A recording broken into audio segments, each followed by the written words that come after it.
السلام علیکم ورحمۃ اللہ وبرکاتہ۔ سلام کرنے سے ایسا محسوس ہو رہا ہے جیسا کہ رات کے 12 بج رہے ہوں۔ ماشاءاللہ رات تو ختم ہو چکی ہے اور اب وقت بھی خوشی کا وقت ہے، کوئی غمی کا وقت نہیں کہ جو منہ لٹکا کر کے بیٹھا جائے۔ سلام کرنا یہ سنت ہے اور جواب دینا یہ واجب ہے۔ ایک مرتبہ پھر سلام کرتا ہوں اور اندازہ لگاتا ہوں کہ آپ کتنا سننے کے جذبات لے کر کے یہاں پر پہنچے ہیں۔ السلام علیکم ورحمۃ اللہ وبرکاتہ۔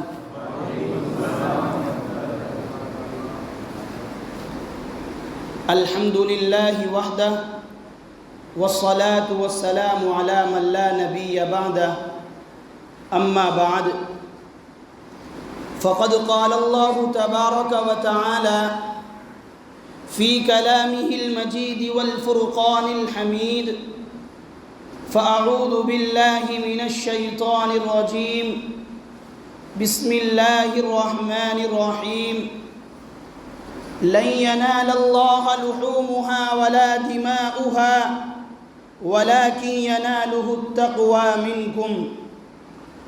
وقال الله تعالى في مقام آخر، إني وجهت وجهي للذي فطر السماوات والأرض حنيفا وما أنا من المشركين، قل إن صلاتي ونسكي ومحياي ومماتي لله رب العالمين، صدق الله العظيم وصدق رسوله النبي الكريم، ونحن على ذلك لمن الشاهدين والشاكرين، والحمد لله رب العالمين۔ بزرگان محترم اور برادران عزیز، جیسا کہ آپ کے علم میں ہے کہ آج عید الاضحیٰ کا دن ہے، یعنی آج وہ دن ہے کہ جس دن میں اور جس تاریخ میں ایک تاریخی واقعہ پیش آیا تھا کہ ایک باپ تھا اور ایک بیٹا تھا، کہ باپ کاٹنے پر راضی تھا اور بیٹا کٹنے پر راضی تھا۔ اس موضوع کو سمجھانے کے لیے تقریباً آپ لوگوں کے درمیان 4 ہفتے سے حضرت ابراہیم علیہ السلام کا بچپن اور آپ کی جوانی اور بڑھاپا کا ایک لمحہ آپ کے درمیان بیان کیا تھا۔ حضرت ابراہیم اور حضرت اسماعیل علیہ السلام کو اگر دیکھا جائے تو میرے دوستو خاندانی اعتبار سے امتحان سے گھرا ہوا ہے۔ حضرت ابراہیم جب آنکھ کھولتے ہیں تو آزر کا گھر ہے کہ وہ بتوں کو سجدہ کرنے کے لیے کہہ رہا ہے۔ جب جوانی میں قدم رکھتے ہیں اور اپنے خاندان والوں کو دیکھتے ہیں تو وہ بھی دشمن نظر آتے ہیں۔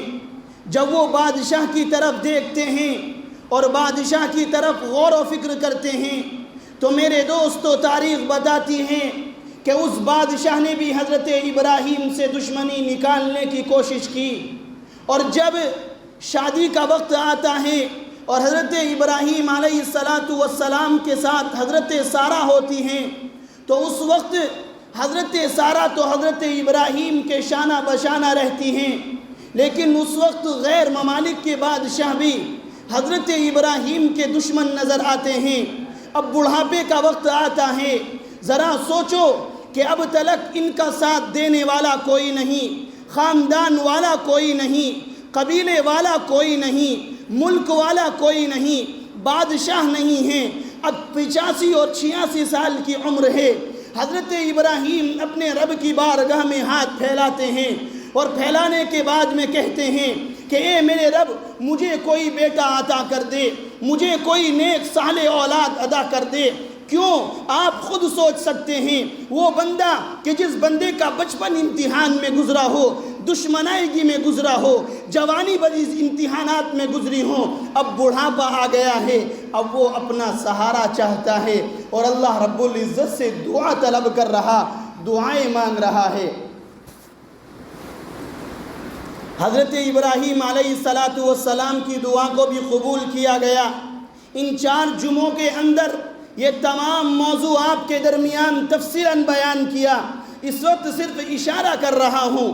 اب حضرت ابراہیم کی آخری زندگی وہ کیا تھی وہ سنیں کہ حضرت ابراہیم کے گھر جب اولاد ہوتی ہے تو حضرت ابراہیم اپنی بیوی کو اور اپنے اولاد حضرت اسماعیل کو اللہ رب العزت کے حکم کی بنا پر صفا اور مروہ پہاڑی کے درمیان چھوڑ دیتے ہیں اور بن بولے چلے جاتے ہیں. بیوی معلوم کرتی ہے او ابراہیم کیا بات ہے, مجھے اس بیابان جنگل میں کیوں چھوڑا ہے؟ اس بچے کی تو فکر کرتے, ذرا کھانے اور پینے کا تو انتظام کرتے. حضرت ابراہیم کی زبان پر کوئی جواب نہیں ہے. حضرت ابراہیم کی بیوی حضرت ہاجرہ یہ کہتی ہے کندھے پر ہاتھ رکھ کے کہ ابراہیم اتنا اور بتا دو کہ کہیں یہ سب کچھ تم اپنے رب کے حکم سے تو نہیں کر رہے. حضرت ابراہیم کہتے ہیں کہ ہاں میرے رب کا حکم ہے, تمہیں بھی چھوڑنے کے لیے کہا اور بیٹے کو بھی چھوڑنے کے لیے کہا. روایت میں آتا ہے کہ یہ بیوی بڑے پریشان رہتی ہے, یہ ماں بڑی پریشان ہے, نہ کھانے کے لیے کچھ ہے نہ پینے کے لیے کچھ ہے. اس وقت ایک قافلہ آتا ہے, اللہ رب العزت نے انتظام کیا, وہ قافلہ وہاں آ کر پانی کی وجہ سے زمزم کے لالچ کی وجہ سے رکتا ہے. یہ سب ذکر آپ کے سامنے آ چکا ہے.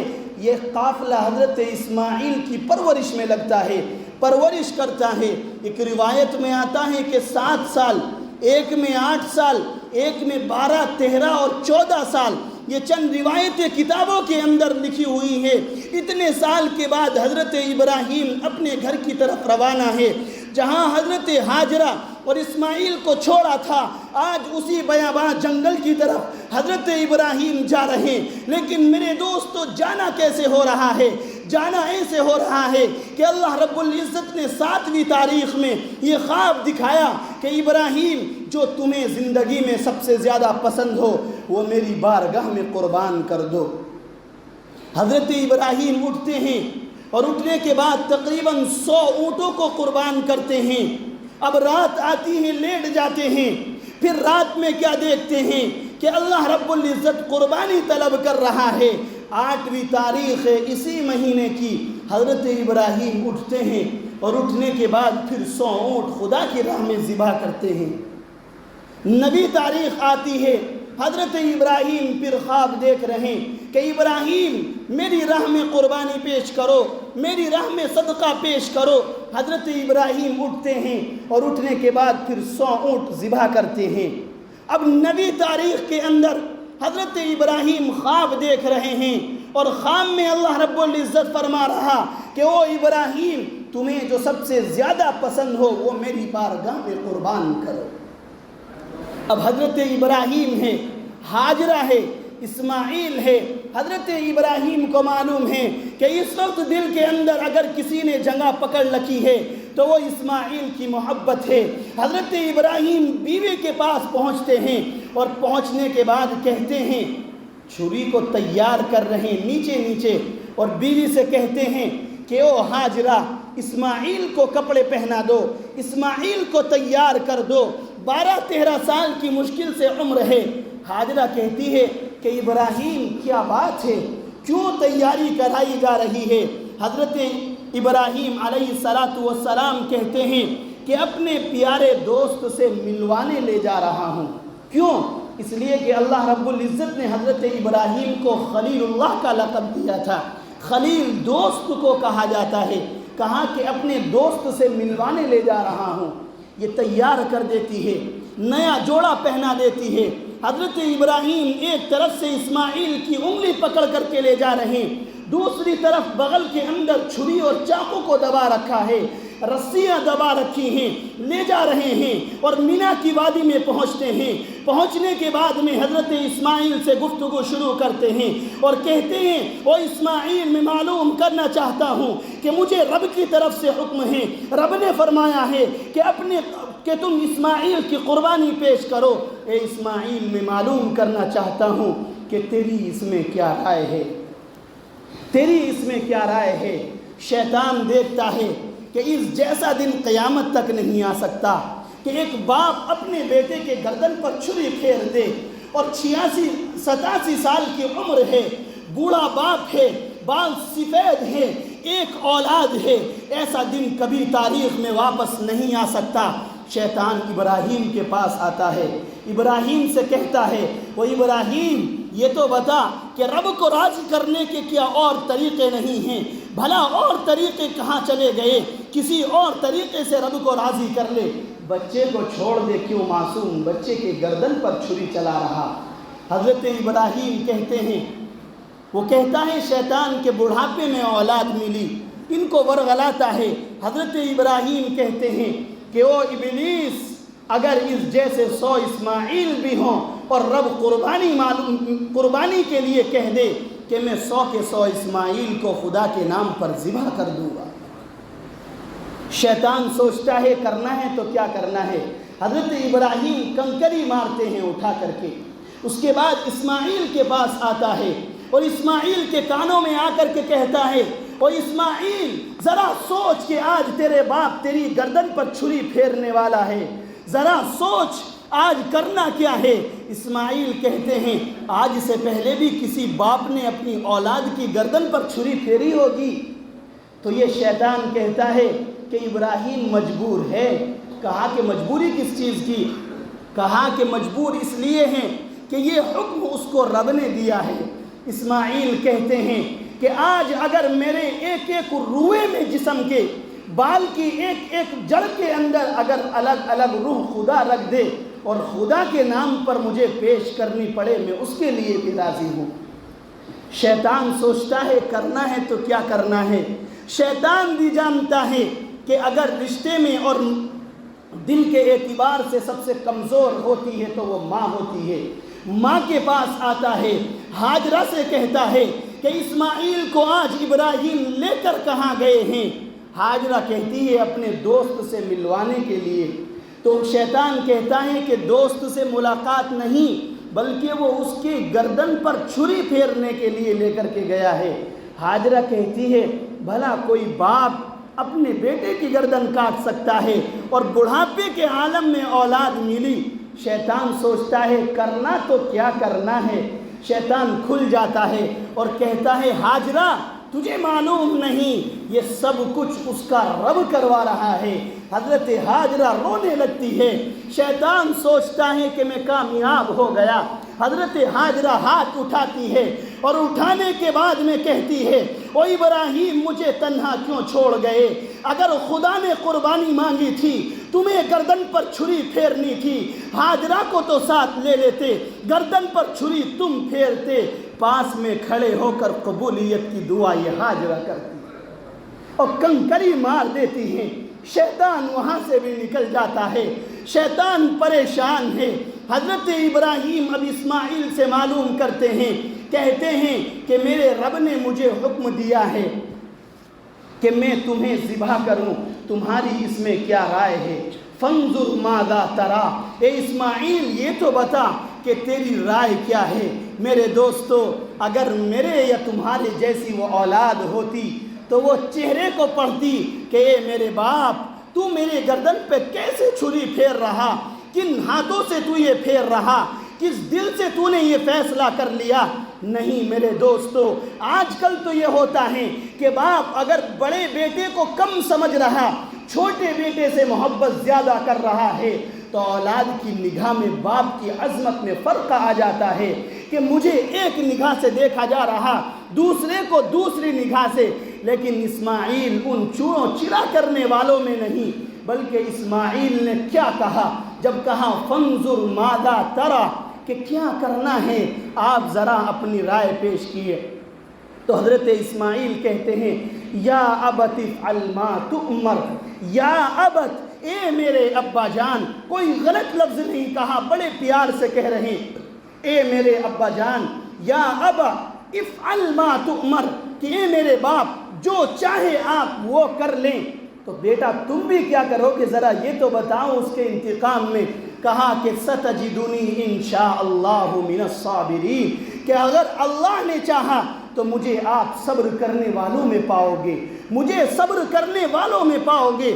حضرت ابراہیم کو یہ کام کرنا ہی تھا، لیکن اسماعیل کی رائے لے کر کے سونے پر سہاگا ہو جاتا ہے۔ کہ جس چیز کے لیے میں تیار ہوں اسماعیل بھی تیار ہے۔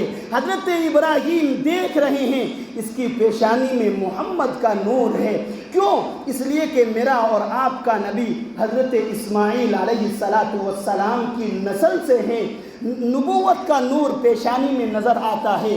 لیکن ان تمام تر چیزوں کے باوجود حضرت اسماعیل ذبح کرنے کے لیے تیار ہو جاتے ہیں، اور جب ذبح کرنے کے لیے تیار ہوتے ہیں اس سے پہلے کی گفتگو شاعر نے یوں بیان کی، یہ بولا باپ بیٹے سے کہ میں نے خواب دیکھا ہے، یہ بولا باپ بیٹے سے کہ میں نے خواب دیکھا ہے، کتاب زندگی کا ایک نرالا باپ دیکھا ہے، یہ دیکھا ہے کہ میں خود آپ تجھ کو ذبح کرتا ہوں، یہ دیکھا ہے کہ میں خود آپ تجھ کو ذبح کرتا ہوں، خدا کے نام سے تیرے لہو سے ہاتھ بھرتا ہوں۔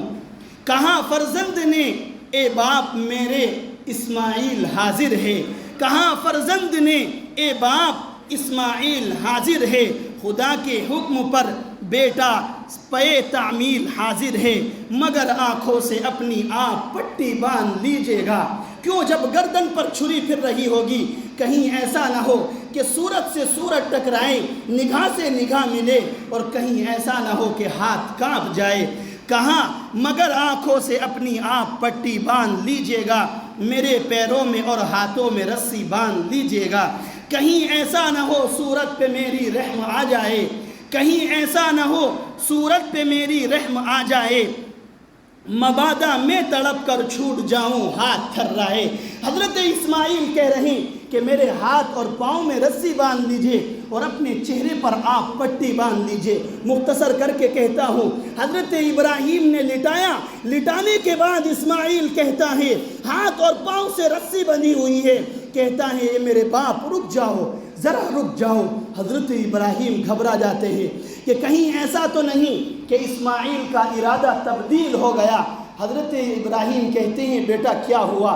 کہا کہ ابا جان میرے ہاتھ اور پاؤں سے رسی کھول دیجئے، کہیں کل کا مورخ تاریخ کے اندر یہ نہ لکھ دے کہ باپ ذبح کرنا چاہتا تھا لیکن بیٹا ذبح ہونا نہیں چاہتا تھا، اس لیے ہاتھ اور پاؤں میں رسی باندھی گئی تھی۔ آپ رسی کو باندھ لیجئے تاکہ لوگ گواہ رہیں اور مورخ یہ لکھتا رہے کہ باپ اگر کاٹنے پر راضی تھا بیٹا کٹنے پر راضی تھا۔ مختصر، حضرت ابراہیم گردن پر چھری چلاتے ہیں، چھری چلتی نہیں ہے، چھری چل نہیں رہی۔ مسلمانوں سوچنے کی بات ہے کہ وہ شے کہ جس کو کاٹنے کے لیے پیدا کیا گیا خدا کے حکم کے بغیر وہ ایک روا نہیں کاٹ رہی۔ حضرت ابراہیم پریشان ہیں، پتھر پر چھری کو پٹکتے ہیں اور کہتے ہیں لِمَ تَقْطَعِ يَا سِكِّينِ، اے چھری تو چلتی کیوں نہیں ہے؟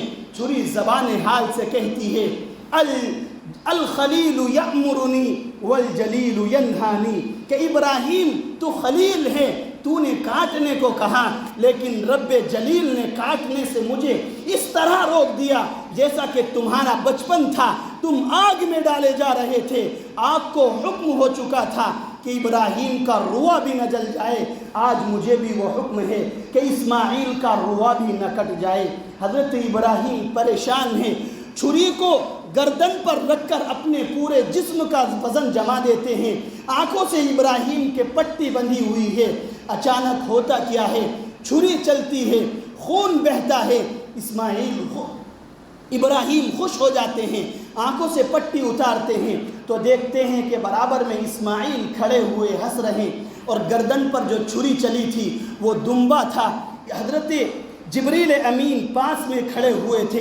حضرت ابراہیم یہ ماجرا دیکھ کر سمجھ گئے کہ یہ جنت سے آیا ہوا جانور ہے، کیونکہ جبریل امین پاس کھڑے ہیں۔ حضرت ابراہیم نے کہا اللہ اکبر اللہ اکبر، اسماعیل کہتا ہے لا الہ الا اللہ واللہ اکبر، فوراً جبریل امین کہتے ہیں اللہ اکبر وللہ الحمد۔ ان تینوں سے مل کر کے یہ تکبیر بنی ہے جو ان 5 دنوں کے اندر پڑھی جاتی ہے۔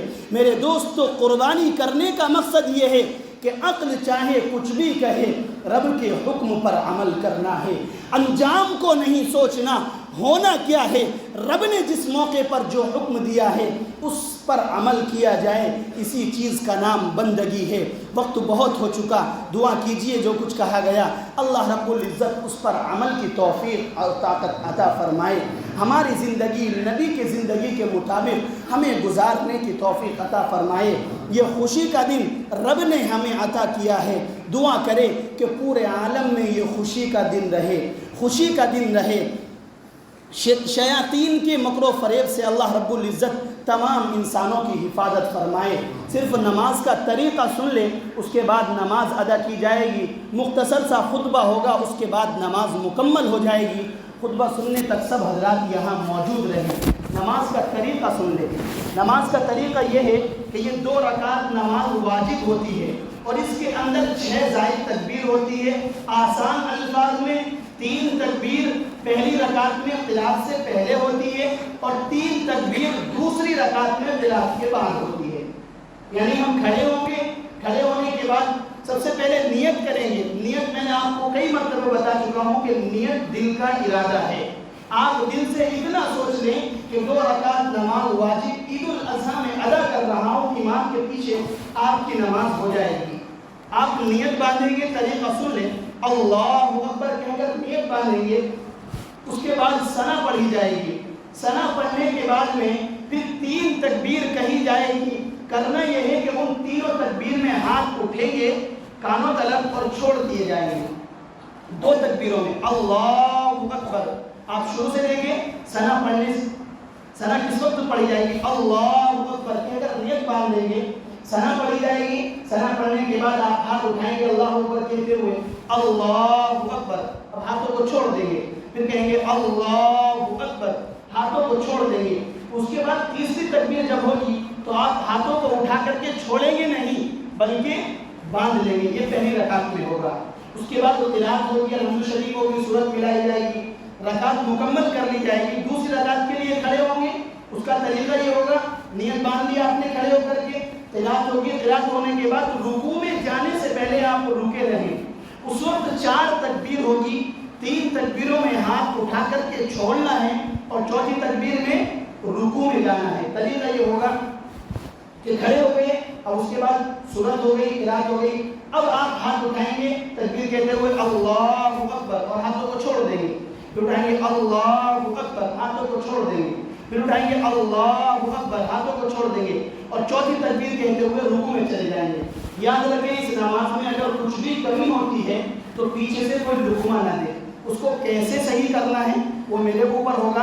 اس نماز کے اندر سجدہ سہو نہیں ہوتا ہے، اگر کوئی غلطی ایسی ہو بھی جائے جس سے سجدہ سہو واجب ہوتا ہے تو اس نماز میں نہ سجدہ سہو کی ضرورت ہوتی ہے اور نہ ہی نماز کو دہرانے کی ضرورت ہوتی ہے۔ کھڑے ہو جائیں اور مل کر کے